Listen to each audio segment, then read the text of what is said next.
ये जो तस्वीर आपको दिखाई दे रही है और ये जो टेक्स्ट आपको दिखाई दे रहा है, ये दोनों बहुत महत्वपूर्ण है। एसआईटी ने अपनी जांच प्रिलिमिनरी इंक्वायरी पूरी की और उन्होंने एसीएस होम को राज्य के ये रिपोर्ट दी है।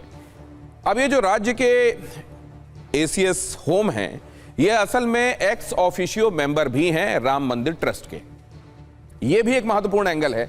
तो यहां पर आप वो तस्वीर देख रहे हैं और यहां वो सवाल जो उठ रहा है कि जांच हो गई, लेकिन इससे लीपापोती होगी या इसके बाद मामला आगे बढ़ेगा और जो गुनहगार हैं उनको सजा मिलेगी, लीपापोती भर होगी, ऐसा होगा, ऐसा दिखाया जाएगा कि जांच हो रही है, चीजें हो रही हैं और इसमें काम आगे बढ़ाया जा रहा है, सिर्फ इतना ही, या इसके बियॉन्ड भी मैसेजिंग होगी कि वो लोग जिन्होंने गलत किया है उनको सजा मिलेगी और एक नजीर कायम होगी कि भगवान के घर में, वो भी सनातन के इतने बड़े प्रतीक राम जन्मभूमि में बने हुए राम मंदिर, जिसकी प्रतीक्षा सदियों सदियों की गई, वहां पर इस तरह की गड़बड़ करने वाले छोड़े नहीं जाएंगे। जरा ये खबरें देखिए, कुछ एक महत्वपूर्ण इसके पहलू दिखाता हूं और उसके बाद ले चलूंगा अपने मेहमानों के पास जो आपको अपना अपना नजरिया बताएंगे, जिसके तहत आप अपना नजरिया बनाने में इस मामले के संदर्भ में इनेबल होंगे। पहले देखिए, राम मंदिर चढ़ावा चोरी की एसआईटी ने यूपी सरकार को रिपोर्ट सौंप दी है।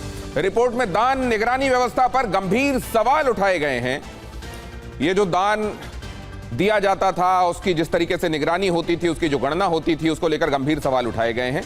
आज जब जांच रिपोर्ट सौंपी गई, उस समय की ये तस्वीरें हैं जो आप यहां पर देख रहे हैं। सरकार को रिपोर्ट दी गई, 3 सदस्यीय समिति जो कि जांच कर रही थी, ये 3 सदस्यीय स्पेशल इन्वेस्टिगेशन टीम, उसके तीनों ही सदस्य आपको यहां पर दिखाई दे रहे हैं और साथ में दिखाई दे रहे हैं एसीएस होम। रिपोर्ट में कुछ कर्मचारियों पर एफआईआर की सिफारिश की गई है। कुछ कर्मचारियों पर फर्स्ट इंफॉर्मेशन रिपोर्ट उनके खिलाफ दर्ज होनी चाहिए, यह सिफारिश, रिकमेंडेशन इसमें है। रिपोर्ट में आगे भी जांच जारी रखने की सिफारिश की गई है। यह भी कहा गया है कि इसको जारी रखने के लिए और संसाधन और लोगों की आवश्यकता पड़ेगी और सदस्य जांच में सहयोग करें, ऐसा चाहिए होगा। ये तमाम संस्तुतियां ये रिपोर्ट में की गई हैं। ये कहा गया है कि ये जांच आगे भी जारी रहना चाहिए। जाहिर है इसका मतलब यह है कि बहुत सारे पहलू ऐसे हैं जिनमें और विस्तृत जांच की आवश्यकता है, या बहुत सारे पहलू ऐसे हैं जिनमें जांच शुरू करने और आगे बढ़ाने के लिए असल में और लोगों की जरूरत है, यह भी कहा गया है। और अभी तक की जांच में जो जो पाया गया, प्राइमरली जो लोग इसके लिए रिस्पॉन्सिबल लग रहे हैं उनका नाम भी इसमें लिया गया है और यह कहा गया है कि इनके खिलाफ एफआईआर इनिशिएट किया जाना चाहिए। ये रिपोर्ट आज एसीएस गृह को दे दी गई है। यहां वो तस्वीरें आप देख रहे हैं। अब जरा इधर आइए। ये जो अपर प्रमुख सचिव हैं एसीएस होम, संजय प्रसाद, उन्हें यह रिपोर्ट सौंपी गई जिसकी तस्वीरें मैंने आपको दिखाई हैं। अब इस रिपोर्ट में बड़ी बातें क्या क्या हैं? असल में वैसे तो यह रिपोर्ट गोपनीय है, लेकिन सोर्सेस के माध्यम से यह बताया जा रहा है कि 140 पन्नों की यह रिपोर्ट है और इसमें कुछ एक बातें बहुत महत्वपूर्ण हैं, रेखांकित किए जाने लायक हैं, अंडरलाइन किए जाने लायक हैं। कुछ एक चीजें उससे निकलकर जो सामने आई हैं वो आपके सामने रख रहा हूं। सवाल है कि दान राशि की गणना कैसे होती थी, उनकी निगरानी के लिए व्यवस्था क्या थी, आंतरिक व्यवस्था के लिए जिम्मेदार जो लोग थे वो कौन कौन थे। ये इस एसआईटी रिपोर्ट में, 140 पन्नों की इस रिपोर्ट में ये सब कुछ समाहित है। गणना कर्मियों का चुनाव कैसे किया जाता था, ट्रस्ट सदस्य गणना कर्मियों के बीच में कनेक्शन था या नहीं था, और अगर कनेक्शन था तो किस तरीके का था, यह भी इसमें समाहित है। विस्तृत जांच के लिए अतिरिक्त समय चाहिए। अभी यह जांच बहुत शुरुआती है और अगर जांच को आगे बढ़ाना है तो इसमें अतिरिक्त समय चाहिए होगा, यह इतनी जल्दी नहीं हो सकता, यह भी इसमें कहा गया है। और यह भी कहा गया है कि जांच के लिए सहयोगी अधिकारियों की संख्या बढ़ानी पड़ेगी, मतलब इसमें और भी ऑफिसर्स लगाने पड़ेंगे। इसमें सिफारिश यह भी की गई है कि कुछ कर्मियों के खिलाफ एफआईआर रजिस्टर होना चाहिए, फर्स्ट इंफॉर्मेशन रिपोर्ट दर्ज की जानी चाहिए, केस चलना चाहिए, मुकदमा शुरू होना चाहिए। सिफारिश इस बात की भी इसमें की गई है।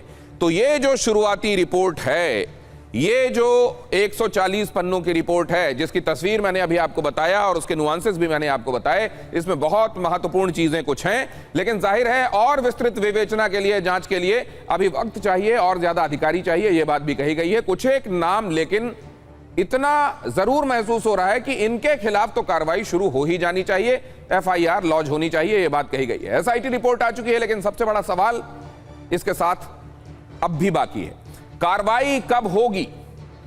क्या एफआईआर अब शुरू हो जाएगी और उनके खिलाफ मुकदमा शुरू हो जाएगा जिनके खिलाफ अब ये कार्रवाई ये इशारा करती है कि ये कल्प्रिट हैं, ऐसा लग रहा है जांच में। रिपोर्ट में दान राशि की गणना और व्यवस्था पर सवाल उठाए गए हैं। चोरी और ट्रस्ट से जुड़े संभावित कनेक्शन की भी जांच की गई है। इतना ही नहीं है बल्कि एसआईटी ने आगे की पड़ताल के लिए और ज्यादा वक्त दिए जाने की बात कही है। लेकिन अब सवाल रिपोर्ट से आगे का है, जिन लोगों के खिलाफ केस दर्ज करने की सिफारिश की गई है, क्या उन पर एफआईआर होगी? क्या जिम्मेदारी तय की जाएगी? अगर व्यवस्था में चूक हुई है तो जवाबदेह कौन कौन है, क्या अब यह सामने आएगा? और सबसे अहम बात यह कि आगे कार्रवाई किस पर होगी, बल्कि किस किस पर होगी।